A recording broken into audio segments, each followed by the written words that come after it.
Picture yourself as a sailor navigating the sea. On calm days, your boat glides smoothly, requiring little effort. But during storms, waves toss you around unpredictably, demanding constant attention and resilience. The stock market behaves much the same way.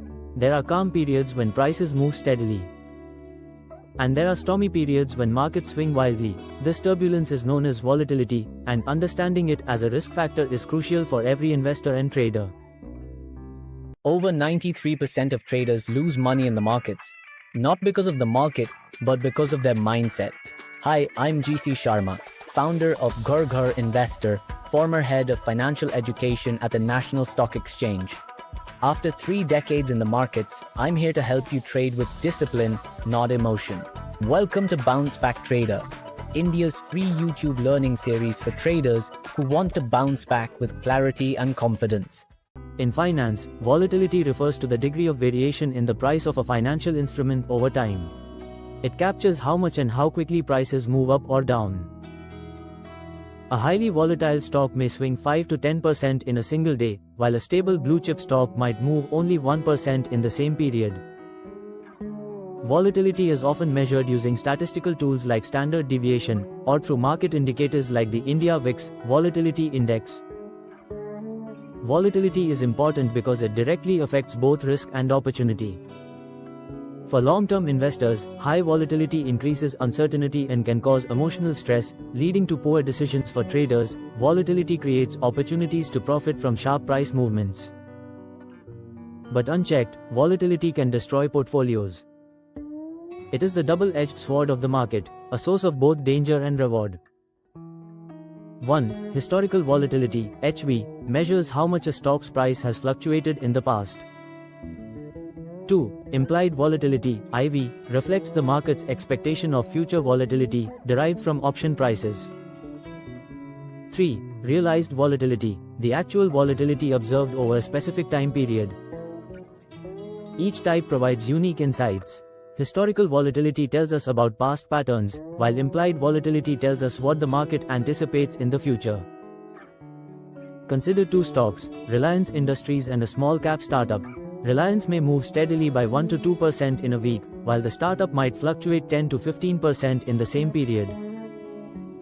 Reliance is considered less volatile, making it suitable for conservative investors. The startup is highly volatile, attracting risk takers but posing a danger to inexperienced hands. Another example, ahead of India's Union Budget announcements, implied volatility of Nifty options typically spikes. Traders expect sharp movements, and option premiums rise accordingly. After the event, volatility often crashes, leading to what is known as an IV crush. In India, volatility is influenced not only by company earnings or domestic events but also by global factors. Rising US interest rates, oil price shocks, or geopolitical tensions can cause sudden volatility in Indian equities. For instance, during the COVID-19 pandemic in 2020, India VIX surged above 80, its highest level in history, signaling extreme fear. During elections, volatility spikes as investors are uncertain about future policies. Crude oil volatility particularly impacts Indian markets due to heavy import dependence. Retail investors in India often underestimate volatility, mistaking short-term fluctuations for long-term trends. This leads to overtrading and emotional exits. Risk management helps investors gauge potential losses and position sizes. Timing trades, traders can avoid overpaying for options when volatility is high. Asset allocation, long-term investors can balance volatile equities with stable bonds or gold. Psychological preparedness, awareness of volatility reduces panic during inevitable downturns.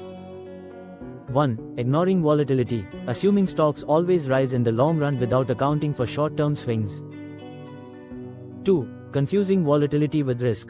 A volatile stock is not always risky if managed correctly. Sometimes volatility creates opportunity. 3. Buying expensive options in high IV. Many traders lose money when volatility crashes after an event. 4. Overreacting emotionally. Panic selling during high volatility leads to wealth destruction. Professional traders use volatility strategically, Hedging, buying options when volatility is low to protect against sudden spikes. Volatility arbitrage, exploiting differences between implied and realized volatility. Portfolio construction, allocating more to low volatility assets when markets are unstable. Institutions often build models that predict volatility and adjust exposure dynamically, a sophistication retail investors can at least partially adopt through disciplined asset allocation. Investors often see volatility as the enemy, but it should be viewed as the price of admission for higher returns. Without volatility, there would be no opportunity to buy low and sell high. The shift required is from fear of volatility to respect for volatility. Understand it, plan for it, and use it to your advantage instead of being blindsided. During the 2008 global financial crisis, Indian equity markets fell nearly 60%. Investor A, frightened by volatility, sold at the bottom and never re-entered. Investor B understood volatility as a temporary storm. He continued his SIPs, bought quality stocks at discounted valuations, and within a few years his portfolio tripled. This illustrates that volatility destroys those who panic, but rewards those who prepare and stay consistent. Volatility equals measure of price fluctuations in markets. Historical, implied, and realized volatility each serve unique purposes. In India, elections, global interest rates, and oil prices often drive volatility. Understanding volatility helps in risk management, trade timing, and asset allocation. Mistakes include ignoring volatility, confusing it with risk, and chasing options in high IV. The right mindset views volatility as an opportunity, not just a threat. Track India VIX daily to build awareness of market mood. Review your portfolio. How would it perform if the market fell 20% tomorrow? Avoid buying options during peak volatility events like elections or budgets.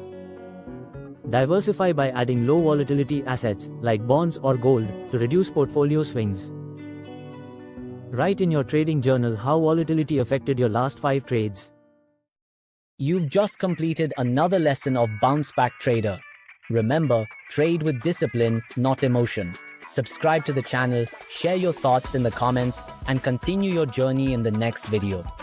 Let's change that 93% story.